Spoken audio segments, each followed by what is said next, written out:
there's some things you may think, I don't trust Alex when it comes to certain things like that. That's true, I don't. Very good. I don't trust people with beards.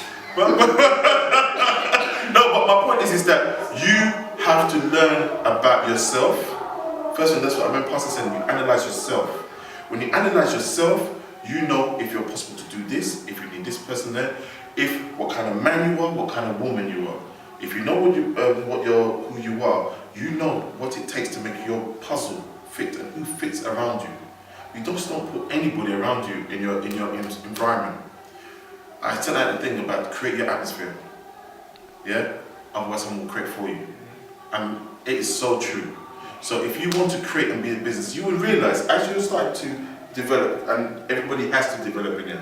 When you develop and you start growing, you're going to have different kind of people around you. Because that mindset, the way how they're thinking, all of you people will be thinking that same way.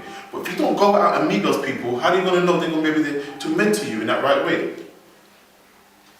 One day you guys are going to have good businesses, and someone's coming to you saying, come and help me. Because it's a cycle.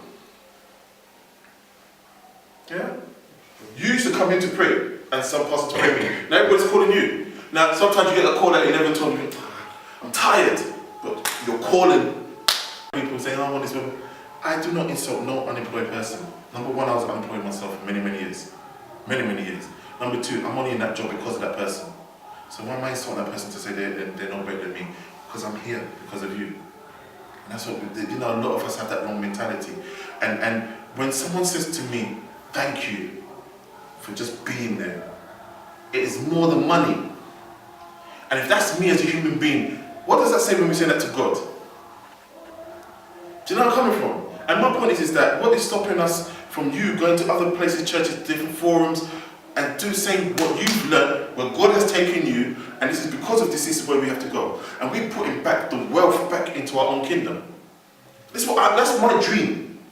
That we can do our own hospitals, our own churches, our own schools. I'm sorry to say, but Muslims people do it.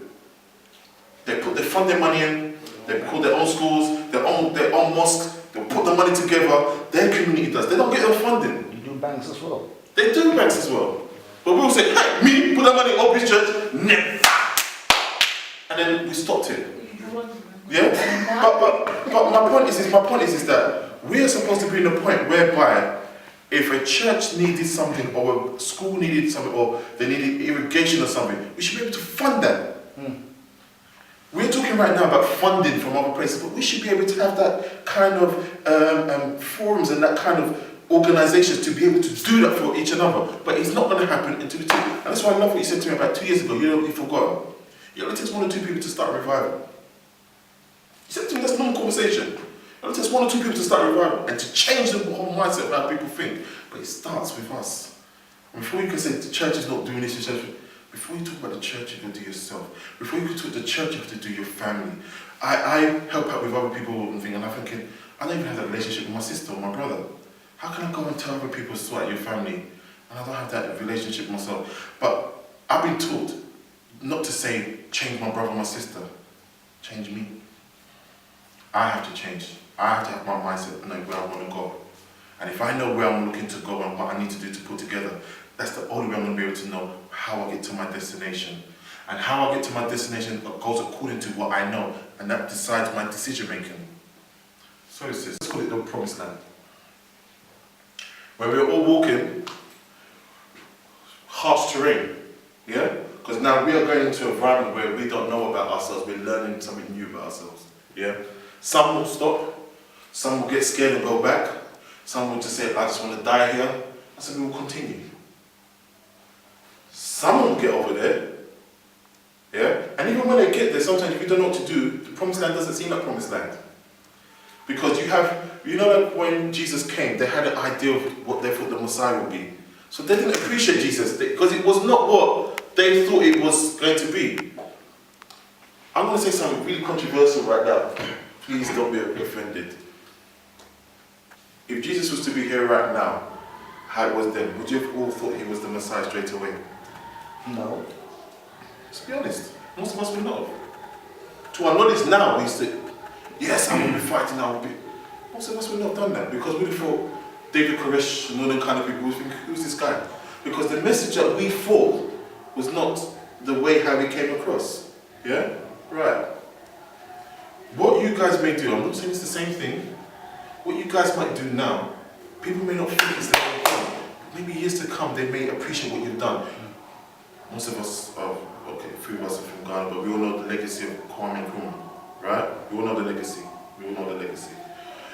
And they say, when he did the independence for Ghana, the people didn't appreciate him because he was a freedom fighter. He wanted it for everywhere in Africa, so they can have it as one continent. Yeah, but the people didn't. Yeah, but the people didn't appreciate. They didn't appreciate. They didn't understand where he was going because his mentality was very advanced.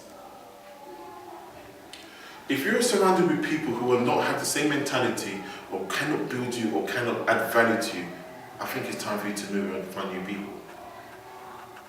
And I don't say that in a disrespectful way. I need this church. Yeah? It's fine to have people for certain things, but when it comes to your mindset, stop rolling your eyes.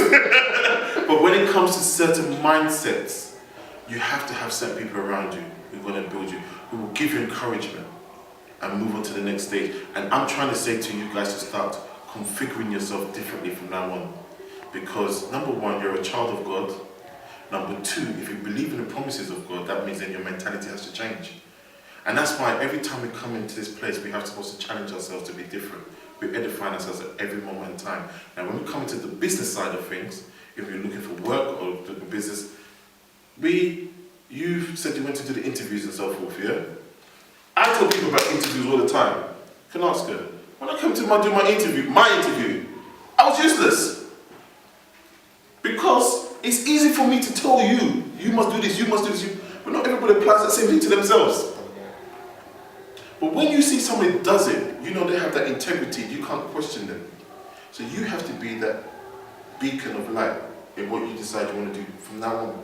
So that means that if you don't believe you can do that, don't put yourself in that position. I love what you said about 2-3 weeks ago, that maybe now we have to start being a bit careful what we say and be more thoughtful of how we say it, because our words is life. Remember, I don't know if you remember exactly, so maybe we have to be much more, not reserved, but much more thoughtful of the words what we say and how we say it, because everything has an impact. That's why from now on I want everyone to say when, and speak positively. Do you know why I say this? Has anybody heard of Rich Dad, Little Dad, Poor Dad? Yeah? You've heard of those things, yeah? These people every day keep on listening to iPods.